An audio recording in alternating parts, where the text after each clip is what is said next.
Hello people, welcome to my channel ఈ12 గ్లోవెల్. ఈరోజు నేను చేస్తున్న రెసిపీ బోడ కాకరకాయ ఫ్రై. ఎలా ప్రిపేర్ చేసుకుందామో చూద్దామా. కడాయి పెట్టుకొని తగినంత ఆయిల్ వేసుకోవాలి. ఇక్కడ నేను ఒక 1.5 గంట ఆయిల్ అనేది వేసుకుంటున్నా. సో కొంచెం ఆయిల్ హీట్ అయిన తర్వాత కొంచెం జీలకర్ర వేసుకోవాలి.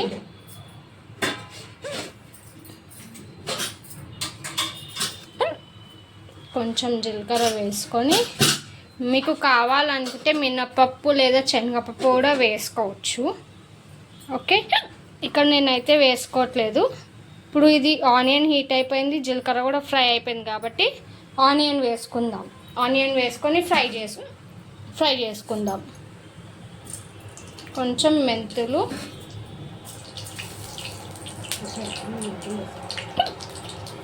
ఆనియన్ వేసుకుందాం. సిమ్లో పెట్టుకొని వేసుకోండి ఆనియన్. ఇప్పుడు కంప్లీట్గా మిక్స్ చేసుకుందాం.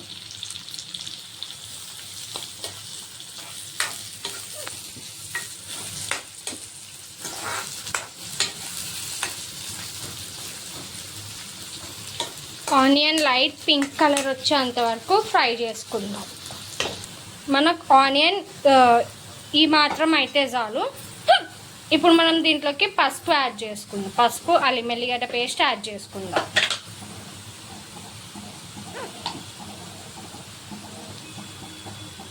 టీ స్పూన్ అల్లం వెల్లిగడ్డ పేస్ట్ అండ్ తగినంత పసుపు ఎప్పుడు కూడా మనకి ఆయిల్లో మంచిగా ఫ్రై అయితే కర్రీ టేస్ట్ అనేది చాలా ఫ్లేవర్ఫుల్గా వస్తుంది. సో ఎప్పుడు పసుపు కూడా కంప్లీట్గా ఆయిల్లో మిక్స్ అయిపోయే విధంగా మనం మిక్స్ చేసుకోవాలి. ఆయిల్ ఫ్రై చేసుకోవాలి.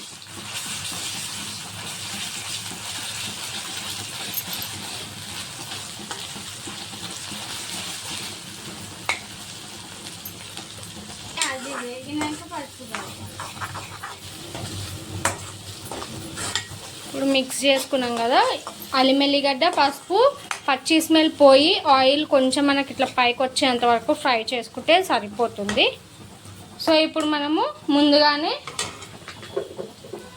కట్ చేసి వాష్ చేసి పెట్టుకున్న బోడా కాకరకాయ ఇది. ఓకేనా, ఎప్పుడైనా మనము కట్ చేసి వాష్ చేసుకోవద్దు. వాష్ చేసి కట్ చేసుకోవడం వల్ల దీంట్లో ఉన్న విటమిన్స్, మినరల్స్, క్యాలరీస్ అనేది పోవు. సో దీన్ని ఇప్పుడు మనం ఆనియన్లో వేసేసుకుందాం. ఇక్కడ నేను ఇది ఒక 1/2 kg క్వాంటిటీ అయితే కుక్ చేస్తున్నాను. ఇది ఫ్రై. కావాలంటే మీరు దీన్ని పులుసు కూడా పెట్టుకోవచ్చు. ఈవెన్గా మిక్స్ చేసుకోవాలి. మిక్స్ చేసుకున్న తర్వాత కొంచెం సాల్ట్ అండ్ కారం వేసుకొని లిడ్ పెట్టేసుకోవాలి. తొందరగానే మగ్గిపోతుంది. దీన్ని మనం పులుసు కూడా పెట్టుకోవచ్చు. నెక్స్ట్ టైం నేను మీకు పులుసు ఎట్లా పెట్టుకోవాలో చూపిస్తాను. సో ఈ విధంగా కంప్లీట్గా ఫ్రై అయిపోయిన తర్వాత కొద్దిసేపు లిడ్ పెట్టి పెట్టేసుకుందాము. ఒక 5 to 10 minutes అట్లా. ఎందుకంటే ఇప్పుడు మనకి ఆయిల్లో కుక్ హాఫ్ బాయిల్ చేసుకోవాలి. ఫస్ట్ ఏదైనా ఫ్రై ఆయిల్లో హాఫ్ బాయిల్ చేసుకున్న తర్వాత మనం సాల్ట్ ఇంకా రెడ్ చిల్లీ పౌడర్ వేసుకోవాలి. ఓకేనా, ఇప్పుడు అయితే నేను లిడ్ పెట్టేసుకుంటున్నాను ఒక 5 minutes వరకు. సో ఈ విధంగా కుక్ అయిపోయిన తర్వాత మనం హై ఫ్లేమ్లో పెట్టుకొని సాల్ట్ ఇంకా రెడ్ చిల్లీ పౌడర్ వేసేసుకుందాం.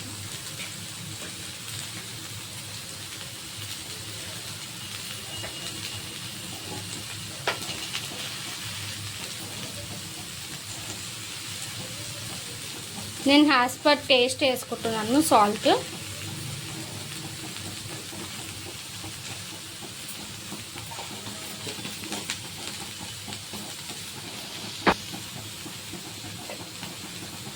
రెడ్ చిల్లీ పౌడర్ కూడా నేను యాజ్ పర్ టేస్ట్ వేసుకుంటున్నాను. ఇక్కడ నాకు 3/4 టేబుల్ స్పూన్ అంత కారం వేసుకున్నాను. సో ఇది మంచిగా మిక్స్ అయ్యే విధంగా కలుపుకుందాం.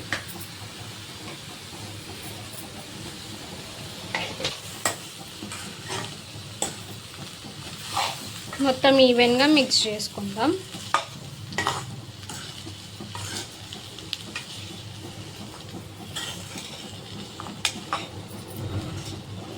ఒకసారి మనం ఫ్రైని మిక్స్ చేసుకుందాం. ఇట్లా మొత్తం స్టీమ్ అయిపోవాలన్నమాట. దీంట్లో నేను నువ్వులు ధనియాలు పౌడర్ వేసుకుంటున్నా. సో ఇది జస్ట్ ఫ్లేవర్ కోసం మాత్రమే. ఈ నువ్వులు ఇంకా ధనియాలు కచ్చాపచ్చాగా దంచుకోవడం వల్ల టేస్ట్ అనేది చాలా బాగుంటుంది. మనకి తింటుంటే మనం పచ్చి పులుసుతో కానీ తినొచ్చు, లేదా ఓన్లీ గరం గరం రైస్లో ఓన్లీ ఫ్రైనే తినేసేయచ్చు. మనం కంప్లీట్ రైస్ని కూడా తినేస్తాం. చాలా టేస్టీ ఉంటుంది.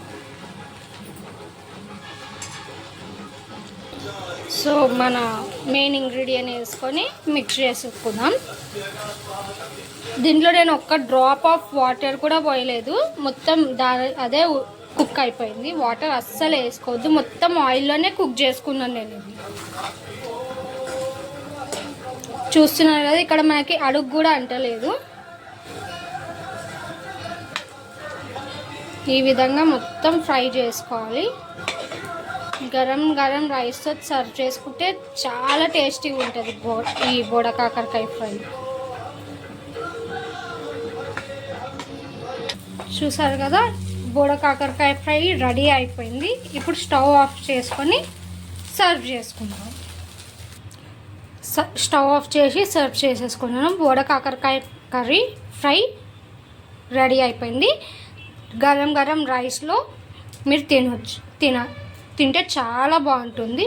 మీరు కూడా తప్పకుండా ఒకసారి ట్రై చేయండి. మన ఛానల్ని లైక్ చేయండి, షేర్ చేయండి, సబ్స్క్రైబ్ చేయండి. Thank you for watching.